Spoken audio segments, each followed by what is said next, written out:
How did the Buddha die? The untold story of his final teachings. In the misty veils of an ancient past, more than 2,500 years ago, a mystery continues to echo through the centuries. The final days of Siddhartha Gautama, the Buddha.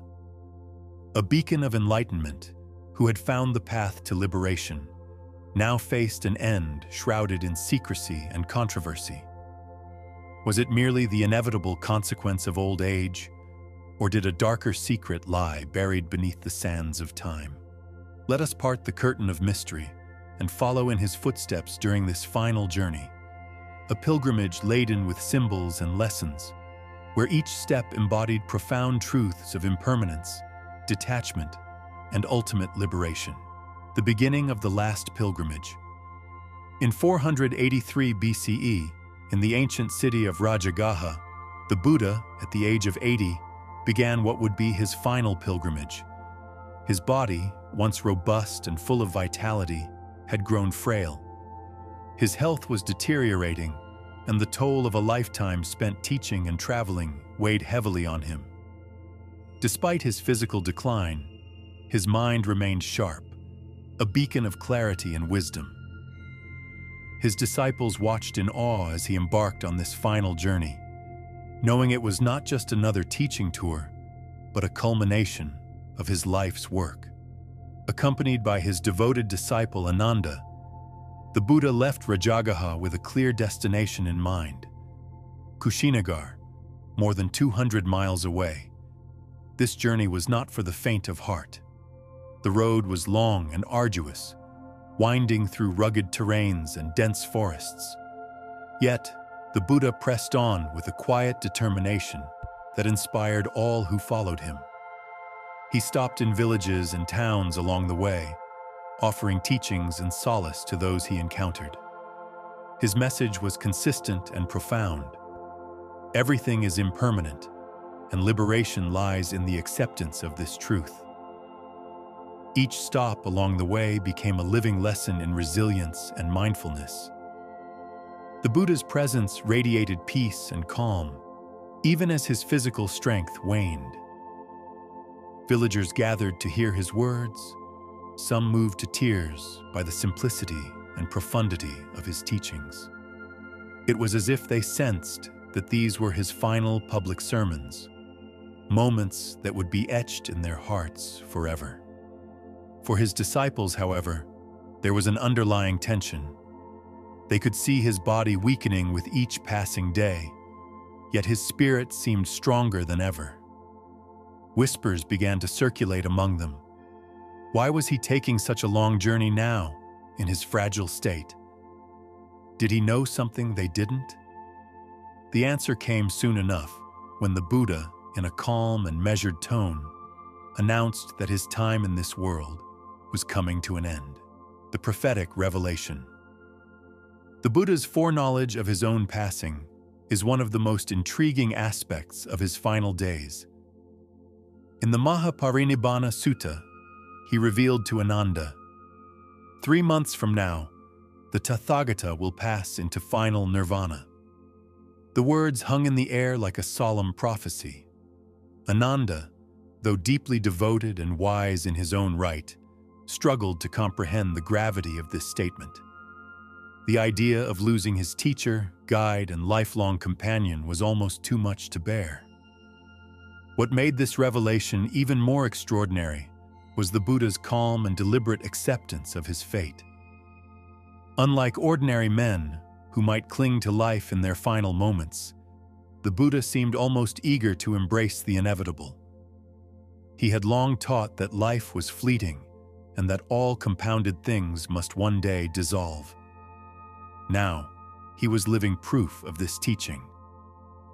The Buddha did not leave anything to chance. He carefully selected the places he would visit, the people he would speak to, and the teachings he would impart. It was as if he were orchestrating a grand farewell, ensuring that every word and action carried a deeper meaning. He settled old disputes among his followers, gave final instructions to his disciples, and even made arrangements for his own funeral. This level of preparation and foresight left many in awe. Was it a display of superhuman insight? Or was it the calm resolve of a man who had spent a lifetime preparing for this very moment? Whatever the case, the Buddha's final journey became a profound teaching in itself, a lesson on how to face the greatest challenge of all: death. The mystery of the last meal. Among the many events of the Buddha's final days, none is more shrouded in mystery than his last meal. During his journey, he and his disciples stopped at the village of Pava, where they were welcomed by Kunda, a humble blacksmith known for his devotion. Kunda prepared a meal for the Buddha, a dish called Sukara Madhava. To this day, scholars debate the nature of this dish. Was it tender pork, as some suggest, or a mushroom delicacy? Regardless of its true identity, this meal would become the subject of centuries of speculation. Shortly after consuming it, the Buddha fell gravely ill. He experienced severe pain and dysentery, a condition that would persist until his final breath. Yet, even in his suffering, the Buddha's compassion remained boundless. He instructed Ananda to reassure Kunda, telling him that offering this meal was an act of great merit. "You have gained great merit by feeding the Tathagata," he said. "Do not harbor any regret." The Buddha's words were meant to console, but they also raised questions that have persisted for generations. Was the meal tainted? Could it have been poisoned, accidentally or deliberately? Some ancient texts hint at the possibility of foul play, while others dismiss it as a natural consequence of the Buddha's age and physical condition. Modern scholars largely agree that the illness was likely a result of food poisoning or an infection, exacerbated by the rigors of the journey. Yet the air of mystery surrounding this event has only added to the mystique of the Buddha's final days. For his followers, the meal became a powerful symbol, a reminder of the Buddha's teachings on impermanence and the unpredictable nature of life. The farewell beneath the sal trees. As the Buddha neared the end of his journey, he arrived at Kushinagar, a small and seemingly unremarkable town that would soon become one of Buddhism's most sacred sites. There, in a grove of sal trees, the Buddha prepared for his final rest. He lay down on his right side, his head facing north, and asked Ananda to arrange a bed between two sal trees. The trees, as if sensing the gravity of the moment, burst into bloom, showering the Buddha with pale blossoms. The setting sun bathed the grove in golden light, casting a serene glow over the scene. The air was thick with anticipation and sorrow. Ananda, ever loyal, stood vigil by his master's side. His heart ached with the knowledge that these were their final moments together. "Be diligent, Ananda," the Buddha whispered. "Your time for liberation is near." In the fading light, the Buddha entered deep meditation. Witnesses spoke of an otherworldly stillness that enveloped the grove. His breathing slowed, his body became still, yet a subtle radiance seemed to emanate from him. He passed through the stages of deep meditative absorption, moving from one state of consciousness to another, until finally, with a gentle exhalation, he entered parinirvana, the state beyond birth and death. For a moment, time itself seemed to stand still. The assembled disciples, despite years of teachings on impermanence, were struck by the finality of the moment. Some wept openly, while others sat in silent meditation, absorbing the magnitude of what had just transpired, a world transformed.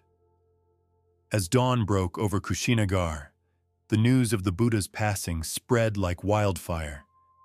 Disciples gathered from far and wide, their hearts heavy with grief, yet their minds resolute in preserving the teachings of their beloved master. The Mallas, the local clan, arrived with flowers, incense, and offerings, transforming the grove into a sacred space of reverence and remembrance. For 7 days, they paid homage to the Buddha's body, creating an atmosphere of both mourning and celebration. The air was thick with the scent of incense and the sound of celestial chants.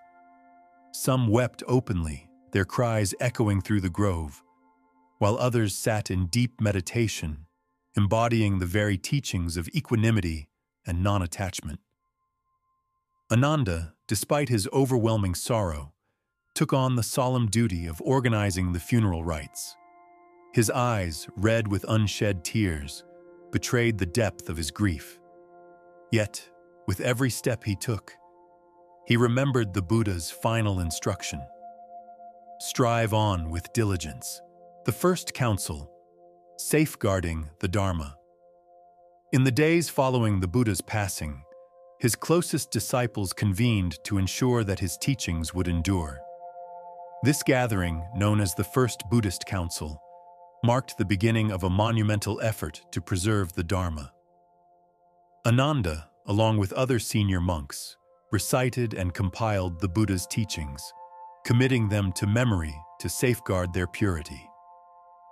This council laid the foundation for the spread of Buddhism across Asia and eventually the world. The Buddha's words, spoken under the shade of trees and in humble villages, became the guiding light for generations to come, legacy beyond time.